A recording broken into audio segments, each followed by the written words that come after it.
ایک چھوٹے سے گاؤں میں دانش نام کا ایک لڑکا رہتا تھا۔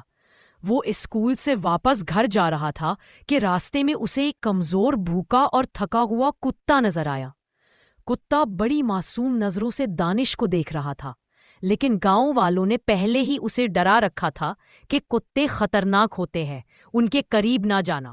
دانش نے بھی بغیر سوچے سمجھے فوراً ڈنڈا اٹھا لیا تاکہ کتے کو بھگا سکے، مگر کتا ڈر کر زمین پر لیٹ گیا، کان نیچے کر لیے جیسے کہہ رہا ہو میں نقصان نہیں پہنچاؤں گا۔ یہ منظر دیکھ کر دانش کا دل نرم ہو گیا۔ اس نے غور سے دیکھا تو اسے پتا چلا کہ کتے کے پاؤں میں کانٹا پسا ہوا ہے، اسی لیے وہ لڑکھڑا رہا تھا۔ دانش نے آہستہ سے آگے بڑھ کر کتے کے پاؤں سے کانٹا نکالا۔ کتا فوراً خوش ہو گیا، اپنی دم ہلانے لگا جیسے وہ دانش کا شکریہ ادا کر رہا ہو۔ دانش نے اپنے بستے سے روٹی نکالی اور اسے کھانے کے لیے دے دی۔ کتا خوشی خوشی اس کے پیچھے چلنے لگا، جیسے اسے آخرکار ایک دوست مل گیا ہو۔ گھر پہنچ کر دانش نے سوچا کہ اس نے جلد بازی میں بغیر دیکھے کتے کے بارے میں غلط سمجھ لیا تھا۔